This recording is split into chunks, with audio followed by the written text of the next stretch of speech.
Welcome to victory education centre. Gap filling with close. Gap filling করার ক্ষেত্রে তোমাদের কয়েকটি বিষয় নজর দিতে হবে। সেন্টেন্সগুলো বারবার পরে অর্থের সাথে মিল রেখে একটি শব্দ বসাতে হবে। তাছাড়া শব্দটিকে বসানোর সময় পার্টস অফ স্পিচ লক্ষ্য রাখতে হবে।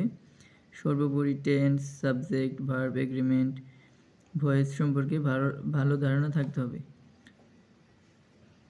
নিচে কিছু টিপস আছে, এর মধ্যে কিছু গ্রামাটিক্যাল টার্মস আছে, সেগুলো আগে জেনে নিতে হবে। যেমন ডোয়ার বা এজেন্ট, ভার্বের কাজ যে নাউন বা প্রোনাউন সম্পাদন করে তাকে ডোয়ার বা এজেন্ট বলে। অর্থাৎ ভার্বের কাজ যে সাবজেক্টটা করে সেটা হচ্ছে ডোয়ার বা এজেন্ট।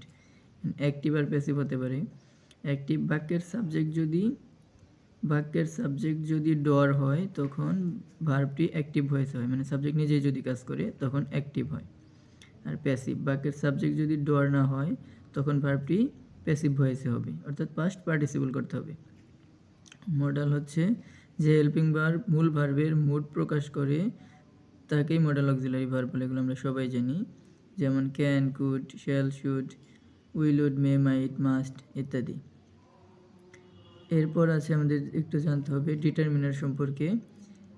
যে শব্দসমূহ কোনো নাউনের সংখ্যা বা পরিমাণ বা নির্দিষ্টতা প্রকাশ করে তাদেরকে ডিটারমিনার বলা হয়, মানে নির্দিষ্ট করে বোঝায় যা দ্বারা। যেমন a, an, the, no, any, some, many, few, much, his, her, your, their, my, our ইত্যাদি। ইনফিনিটিভ, টু প্লাস ভার্বের মূল ফর্ম কি, অর্থাৎ টু প্লাস ভিওনকে ইনফিনিটিভ বলে। কখনো কখনো টু উজ্জ্ব থাকতে পারে, মানে টু না থাকলেও কখনো ভার্ব অন হতে পারে, সেটাই হচ্ছে বেয়ার ইনফিনিটিভ। জিরান্ড হচ্ছে ভার্বের সাথে যদি আইএনজি যুক্ত হয়ে সেটা নাউন এবং ভার্ব হিসেবে কাজ করে তখন তাকে জিরান্ড বলা হয়। মানে ভার্বের মূল ফর্মের সাথে আইএনজি যোগ করতে হয় সবসময়, এটা আমরা জানি। এরপর লিঙ্কিং ভার্ব, যে ভার্বের সাবজেক্টকে বর্ণনাকারী নাউন বা অ্যাডজেক্টিভ থাকে তাকে লিঙ্কিং ভার্ব বলা হয়। অর্থাৎ যে ভার্বের পর সাবজেক্টকে বর্ণনা করার জন্য নাউন বা অ্যাডজেক্টিভ থাকে সেটা হচ্ছে লিঙ্কিং ভার্ব। যেমন বি, লুক, সিম, টেস্ট ইত্যাদি। বি মানে কি, হওয়া, লুক তাকানো বা দেখা, সিম মনে হওয়া, টেস্ট হচ্ছে কোনো কিছু স্বাদ নেওয়া ইত্যাদি। Am, is, are, was, were এর পর যদি গ্যাপ থাকে, 1 নম্বর নিয়ম আমরা পড়তেছি, am, is, are, was, were এর পর যদি গ্যাপ থাকে এবং সাবজেক্ট যদি ডোয়ার হয়, মানে সাবজেক্ট যদি নিজেই কাজ করে বা অ্যাক্টিভ হয়, তখন আমরা জানি এটা কন্টিনিউয়াস টেন্স, তাহলে আইএনজি যুক্ত করতে হবে ভার্বের সাথে। যেমন আমরা উদাহরণ দেখি, উই আর ডিস্ট্রয়, এটা প্রশ্নে দেওয়া আছে verb.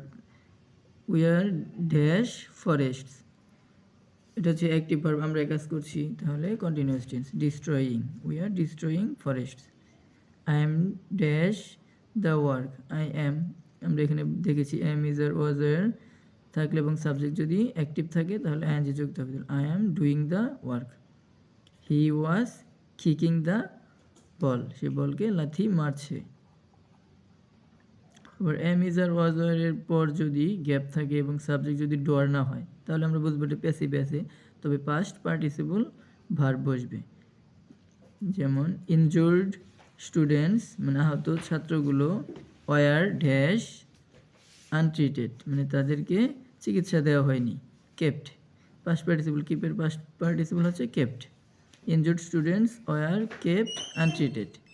I am declared captain, declared হবে কারণ এখানে নিজেই নিজেকে ক্যাপ্টেন ঘোষণা করা হয়নি, অন্যরা আমাকে ক্যাপ্টেন ঘোষণা করেছে। হানি ইজ টেস্টেড সুইট, মানে মধুকে টেস্ট করে দেখলে বা স্বাদ নিলে তখন সেটা মিষ্টি হয়।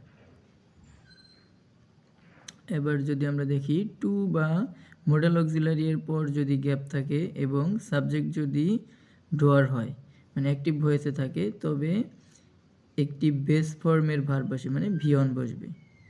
কি দেখেছি, ডু বা মডেল অক্সিলারি এর পর সবসময় কি হবে, ভার্ব অন হবে। যেমন he can, modal auxiliary verb হচ্ছে ক্যান।